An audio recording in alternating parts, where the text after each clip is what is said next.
Good evening. Tony Dattino here, founder of the USA Memory Championship, talking to you about an article that's really important for all of us to understand in this day of vaccines, be it the flu, be it the COVID, be it any vaccine that you get. And I wanted to come back and share this since more and more vaccines are available, more and more people are getting them on a daily basis. This was something I did earlier this year when we started in January with vaccines, but it comes out of a New Scientist article. And the article was all about your mood and your friends that can boost your response to a vaccine. And that could be any vaccine that you get of any sort. But I want you to grab this, especially since so many more people are getting them. And I want to just touch a quick second. There are times people say to me, gee, your Facebook is USA Memory Championship. And the answer is yes. And very often I talk about memories. But what we've learned over the last several years is that your memory is one piece of your overall brain health.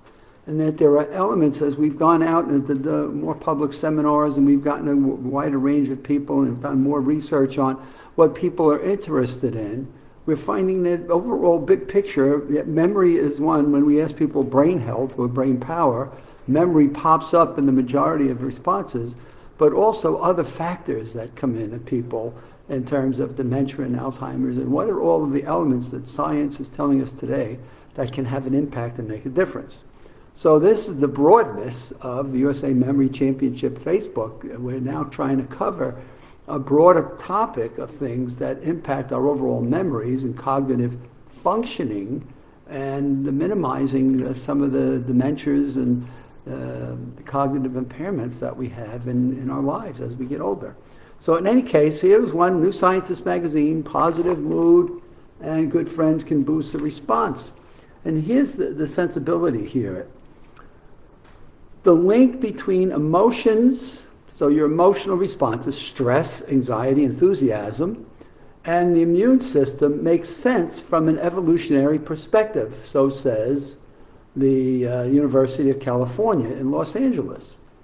In general, our immune systems evolved to two basic settings, an antiviral one and an antibacterial one. So when you think about the human body as an overall system, we've got two things that we're working at as our system, is to protect us from viruses, the flu, colds, and or to protect us from bacterias. And how does the whole body impacted by various thinking and feelings that we have? Research, including randomized trials, confirms that on a biological level, so now research is confirming that on a biological level, if you're kind, optimistic, you have social inclusion, they've all shown to put and switch on the genes of the immune system away from inflammatory responses that would gear towards fighting a virus. So, in other words, one of the things I look at in my annual checkups is what they call C-reactive protein. And C-reactive protein is basically your body's inflammation at a given point in time. And there's a certain level, obviously, your body is queuing up its chemicals and all of the different elements make up your system of health. And C-reactive protein is one that dictates that you have a lot of inflammation in your body. And what this article is saying is that if you are kind and you're optimistic and you're socially inclusive, these all impact your immune system from not raising your inflammation levels. So now, is that important to you? Yes, because your inflammation levels is what adds to your diseases and your weaknesses that fight against various viruses or illnesses. So by being kind and generous, and not generous in a financial way, but being generous with your social interactions, you have the ability then to stay in what I call a positive GIGG. So what is GIGG? Your interactions with people have a choice of being good interactions, and good will grow in the strength of your own body and your own mental health as well as your own physical health. In reverse, our stress levels, our anxiety levels, the things that create nervousness and fears in our body creates fight or flight. And that's a quick response that floods the body with fighting chemicals. But what research has shown, if we stay in a fighting chemical system, at some point it switches from giving you strength to breaking down the body's immune systems and creating weakness. Now, who wants to create weakness in your body's health system? So when we talk about GIGG, what we want to be doing is having social interactions that share with people good things that are going on in our lives, not to dismiss the challenges and the things that are causing us stress, because sometimes you just have to let it go. But what are the things that we can do in our lives that bring an optimism, a positive, right? The positiveness, a level of kindness and caring and sharing that builds stronger social connections and stronger personal interactions. So here it goes. Social connections can help influence how our bodies respond to a vaccine. So now we got two things going on. We have our own thinking process and how we are approaching a vaccine, and our own social interactions that we have that give us the positive responses to when we receive a vaccine, how we're likely to respond to it. Now, some people may look at this and think about this, and this is crazy in terms of where we're going. I mean, who does this research? And what does it mean to our own personal well-being? And so this has been something I've done for now, I hate to admit, but it's going to be 30 plus years, where I've studied and I've interacted with people over 30 years, and I've taught them things that with this GIGG, good in, good grows, garbage in, garbage grows. Which way do you want to set your GIGG in play? And now comes this January New Scientist article that talks about what those positive GIGGs, goodness in and goodness will grow, have as an impact to how we personally respond to a virus and or a vaccination. So people who describe themselves, and listen to this, people who describe themselves as energetic, cheerful, or relaxed produce a greater antibody. Now, we've heard lots about antibodies over the last 6 months, and we certainly are hearing about them in the news every day.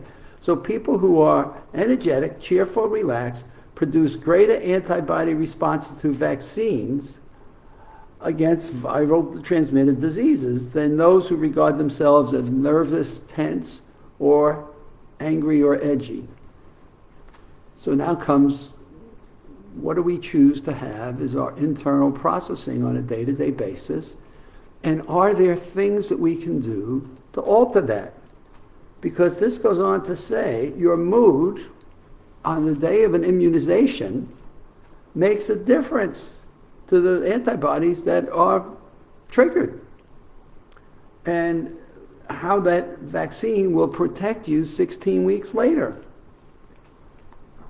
So do you want to be in an not that you want to be so excited and enthused, like, wow, let's go get this vaccine, but is your mental state of being at the time of vaccination likely to impact how that virus, or how they, not the virus, but how the injection will come into your body and process within the whole system called your person, your being. And so I find this fascinating. And those who are in that mode of tension, stress, it's just not up, it weakens the effectiveness of flu. In this case, they were talking flu, now we're talking vaccines for COVID. And so it weakens our responses and how our inflammatory antibodies or the inflammatory systems in the body are going to react, and or how the antibodies will be created. And what we're finding is obviously we want more antibodies to fight off viral infections.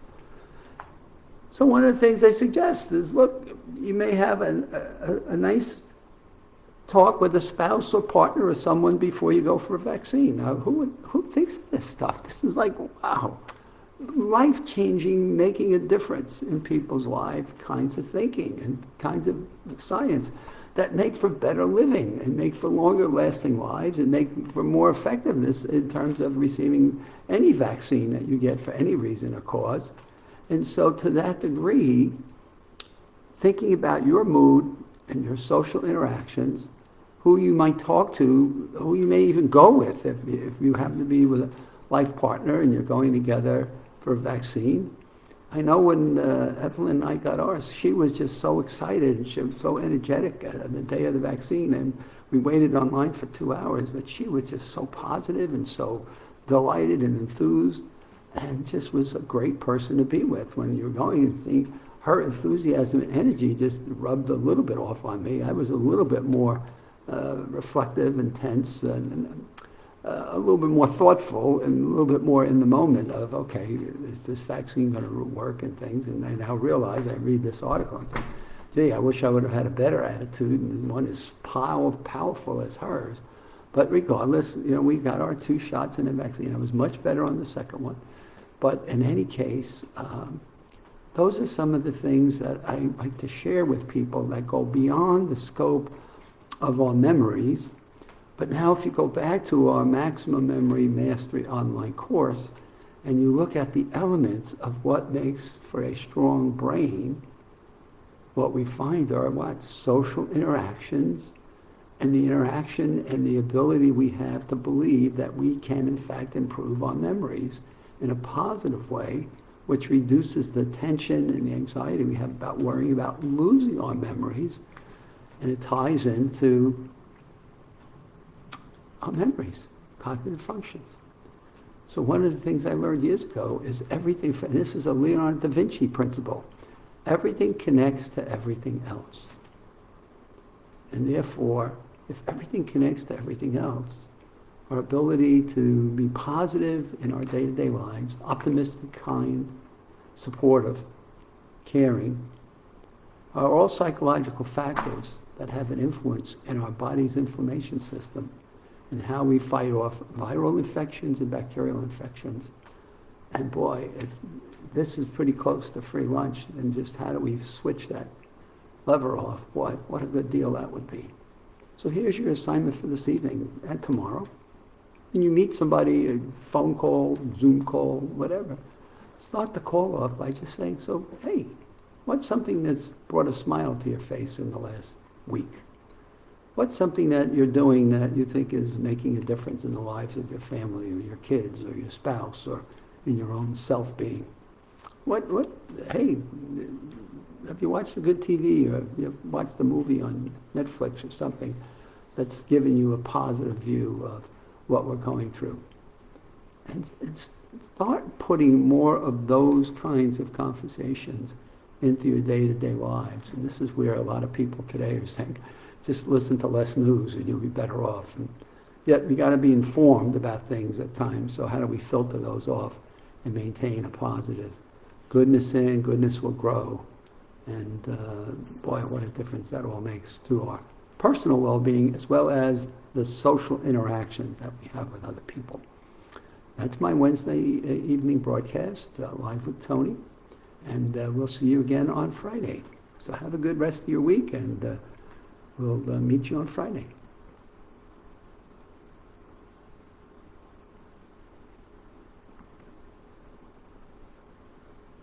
At least I hope we're going to meet you on Friday. I want to meet you on Friday.